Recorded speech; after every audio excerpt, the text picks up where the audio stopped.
നമ്മുടെ വരുന്ന പിൻഗാമികൾക്ക് തലമുറയ്ക്ക് കുട്ടികൾക്ക് അമ്മമാർ പകർന്നു കൊടുക്കും ഈ സംഭവങ്ങളൊക്കെ. ഇത് കോലത്തേരയുടെ ചരിത്രമാണ് പറയാൻ പോകുന്നത്. തുടങ്ങാൻ പറ്റും. കോലത്തേരയുടെ സത്യസന്ധമായ തെളിവുകൾ സഹിതമുള്ള ചരിത്രമാണ് ഞാൻ പറയാൻ ഉദ്ദേശിക്കുന്നത്. അപ്പോൾ അതിനു മുമ്പേ എല്ലാവർക്കും വിനീതമായ ഒരു ഷൂട്ട് ചെയ്യുന്ന തുടങ്ങാം. എല്ലാവരും ഭഗവാൻ ശ്രീനാരായണ ഗുരുദേവൻ ഇവിടെ അവധൂത കാലം മുതലേ ഇവിടെയുണ്ട്. അവധൂത കാലം എന്ന് പറയുന്നത് നമ്മുടെ മരുത്വാമലയിൽ തപം ചെയ്ത് സിദ്ധി ആയതിനു ശേഷം അവധൂതമായി നടന്നു. അതൊരു ഫലമാണ്. ഈ നടന്ന എന്തിനാണ്? നമ്മുടെ സമൂഹത്തിന് എൻ്റെ കാര്യങ്ങളെല്ലാം പഠിക്കാൻ വേണ്ടി കൂടുതൽ എന്നാണ് എനിക്ക് മനസ്സിലാക്കാൻ കഴിയും. അങ്ങനെ അവധൂതമായി നടന്ന കാലത്തും ഭഗവാൻ ഇവിടെ താമസം ഉണ്ടായിരുന്നു. ആ താമസം ഉണ്ടായിരുന്ന സമയത്ത് ഇവിടെ നിന്നും വേളിമല എന്ന് പറയുന്ന ഒരു വലിയ മലയുണ്ട്. അതിൻ്റെ അടിയിലൊരു ഗുഹയുണ്ട്. കാളമുക്കമ്പാറ എന്ന് പറയുന്ന അതിൻ്റെ അടിയിൽ ഒരു ഗുഹയുണ്ട്. ആ ഗുഹയിൽ തപസ് ചെയ്യാൻ ഭഗവാൻ പോകുവാൻ. അങ്ങനെ തപസ് ചെയ്യാൻ പോയ സമയത്ത് നമ്മുടെ ചില വില്ലന്മാരൊക്കെ പിറകെ പോയിട്ടുണ്ട്. അവർ പേടിച്ച് പനിയടിച്ച് ഇവിടെ കിടന്നിട്ടുണ്ട്. ഭഗവാൻ പിന്നെ തൊട്ട പനിയെല്ലാം മാറി. ഇനി മേല എൻ്റെ കൂടെ വരരുതെന്നും പറഞ്ഞു. നമ്മുടെ ഭാഷയെ പറഞ്ഞു. ഭഗവാൻ അങ്ങനെ ഒരിക്കലും പറയില്ല കേട്ടോ. അങ്ങനെ ആ സ്ഥലമാണിന്ന്. അവിടെ നിന്നാണ് തുടക്കം. ഇന്ന് ലോകത്തിലെ ഏറ്റവും വലിയ റിസർച്ച് സെൻ്ററായി മാറിയിരിക്കുന്ന VSS Vikram Sarabhai space science centre, ISRO Indian space research ഓർഗനൈസേഷൻ്റെ തലപ്പത്തുള്ള സ്ഥലം. മനസ്സിലായല്ലോ? അപ്പോൾ അതിൻ്റെ പ്രാധാന്യം മനസ്സിലായോ? സത്യമാണിത്. അങ്ങനെ ഭഗവാൻ ഇവിടെ താമസിക്കുന്ന സമയത്ത് നടന്ന ഈ പ്രദേശം മുഴുവൻ ഹൈലി ഡെവലപ്ഡ്. നിങ്ങൾ കാണുമ്പോൾ അറിയാമല്ലോ. ഇവിടെ എൻ്റെ വീട്, എൻ്റെ പൂർവ്വ വീടുമെല്ലാം മൺകട്ട ഉണ്ടാക്കി വീടുകളായിരുന്നു. ഓലമേഞ്ഞ വീടുകളാണ്. അതെല്ലാം മാറ്റി ഭഗവാൻ ഇവിടുത്തെ പ്രതിഷ്ഠ കഴിഞ്ഞപ്പോൾ ഇതെല്ലാം 100 വർഷം കഴിഞ്ഞപ്പോൾ ഭയങ്കര വിപുലമായിട്ടാണ് മാറിക്കൊണ്ടിരുന്നത്. നിമിഷ നേരം കൊണ്ടാണ് ഇവിടെ ഡെവലപ്മെൻറ്റ്സ് മാറി. അതവിടെ ഇരിക്കട്ടെ, അത് നമ്മുടെ വിഷയമാണ്. പക്ഷേ ശ്രീനാരായണ ഗുരുദേവൻ ഇവിടെ എന്തിനാണ് ശിവനെ പ്രതിഷ്ഠിച്ചതെന്ന് വെച്ചാൽ, ഇവിടെ ഉഗ്രമൂർത്തിയായ കാളി, ഭദ്രകാളി, കരിങ്കാളി എന്ന് വേണമെങ്കിൽ ഉപയോഗിക്കും.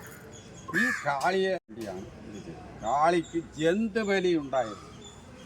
ഈ കാളിക്ക് ജന്തുബലി ഇവിടെ. അപ്പോൾ നാട്ടിൽ അരോചകവും രോഗാദികളും ഒക്കെ കൊണ്ട് സഹിമുട്ടി ഭഗവാന് തന്നെ തോന്നി ഇതൊന്ന് മാറ്റണം എന്ന് തോന്നിയാണ്. ഭഗവാൻ ഇത് മാറ്റുന്നതിനുള്ള സംവിധാനങ്ങളെല്ലാം നമ്മുടെ പൂർവികരെ കൊണ്ട് ചെയ്യിക്കുകയും അവർ ഈ സ്വാമിയുടെ ഭഗവാന്റെ കൂടെയുള്ള സന്യാസ്യ ശിഷ്യന്മാരുണ്ടല്ലോ, ഇഷ്ടമാതിരി ഉണ്ടായിരുന്നല്ലോ. ആദ്യം മുതലേ 85 മുതലേ ഉണ്ട്. 88 മുതലേ ആൾക്കാർ ഈ പ്രവാചകരെല്ലാം പറയാറുണ്ട്. 85 മുതലേ സന്യാസി പരമ്പരയുണ്ട്. അതൊന്നും ആ തലയ്ക്ക് പോയ ഒരുപാട് സമയം എടുക്കും. അതുകൊണ്ട് അതെല്ലാം ചുരുക്കുകയാണ്. അങ്ങനെ ഈ കാലഘട്ടത്തിൽ ജന്തുബലി നിരോധിച്ച, ലോകത്തിലാദ്യമായി ജന്തുബലി നിരോധിച്ച, ഭഗവാൻ നിരോധിച്ച ക്ഷേത്രമാണ് കുളത്തൂർ കോറത്ത്. ഈ മഹാകാളി ഈ കൂടെ ഉണ്ടായിരുന്ന സന്യാസിമാർ 6 പേര് കൂടി ചേർന്ന് എടുക്കാൻ നോക്കിയിട്ട് ദേവി അവിടെ നിന്ന് എഴുന്നേറ്റ്. ഒരു വിഗ്രഹമാണ്, ഒരു തടി വിഗ്രഹമാണ്. അത്ര ശക്തിമത്തായ ദേവിയാണ്.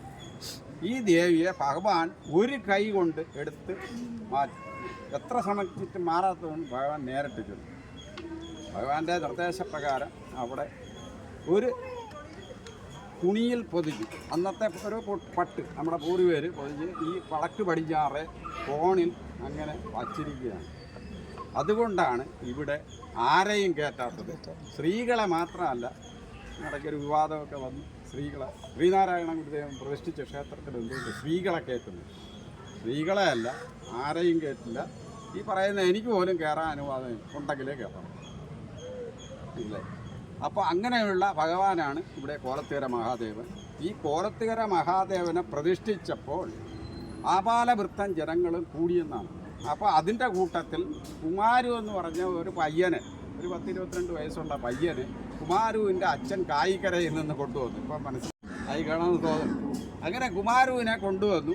ഭഗവാൻ വെളിയിലിറങ്ങി കുമാരുവിനെ കണ്ടതുണ്ട്. അപ്പോൾ ഭഗവാൻ അറിയാമല്ലോ ഇത് ആരാവാൻ പോകുന്നു, നമ്മളാ കണക്ക് അല്ലല്ലോ. അങ്ങനെ കുമാരുവിനോട് ഒരു ശ്ലോകം എഴുതി കുമാരുവിൻ്റെ കയ്യിൽ കൊടുത്തിട്ട് പറഞ്ഞു ഈ സമസ്യ പൂരിപ്പിക്കാൻ. ഭഗവാൻ എഴുതിയ ശ്ലോകം എന്താണ്?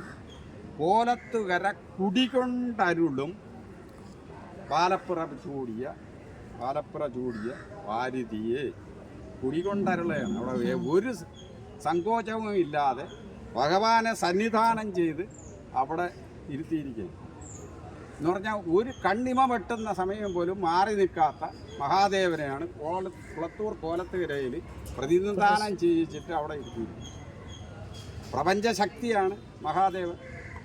പക്ഷേ ഇവിടെ വേണം. എന്താണ് കാരണമെന്ന് മനസ്സിലായോ? ഈ കരിങ്കാളിയെ ഭഗവാന്റെ സാന്നിധ്യത്തിൽ അവിടെ ഇരുത്തിയിരിക്കുക, തൃപ്തിയായിട്ടിരിക്കുക. ഇതാണ് ഭഗവാൻ ഇമ പോലും വെട്ടുന്ന സമയം മാറി നിൽക്കാത്ത പൂജാതി കാര്യങ്ങളിൽ അല്പം ലോപമുണ്ടായാൽ തന്നെ ഭഗവാന്റെ ചൈതന്യം എല്ലായ്പ്പോഴും എപ്പോഴും ഒരേപോലെ ഉണ്ടാകും. അതാണ് ആ പദ്യത്തിൻ്റെ അർത്ഥം, ഈ കൃതിയുടെ അർത്ഥം. അങ്ങനെയുള്ള ഭഗവാൻ സമസ്യ പൂരിപ്പിച്ചപ്പോൾ സമസ്യ പൂരിപ്പിക്കാൻ ഈ കുമാരനോട് പറയുകയും ഈ കുമാരൻ അത് പോയിട്ട് കാലൻ കനിവറ്റ് കുറിച്ച് വിടുന്ന ഓലപ്പടി എന്നെ അയക്കരുത് എന്ന് പറഞ്ഞാൽ കുമാരനാശാനം അത് തന്നെ സംഭവിച്ചു. ഭഗവാന്റെ കയ്യിൽ തിരിച്ചെഴുതി കൊടുത്തു. അതവിടെ എഴുതി വെച്ചിട്ടുണ്ട്. ഇത് ചരിത്ര സത്യങ്ങളാണ്, തെളിവുകളാണ്. ഇത് 1893 പ്രതിഷ്ഠ നടത്തിയത്. 1888 അലിവുപ്പുറം പ്രതിഷ്ഠ നടത്തിയത്. ഈ 88 മുമ്പ് 5 വർഷം മുമ്പ് അവിടെ ഭഗവാനുണ്ട്, സന്യാസിമാരുണ്ട്, പരമ്പരയുണ്ട്. അവിടെ അത്ഭുതകരമായ പ്രവർത്തനങ്ങൾ നടത്തിയിരുന്നു.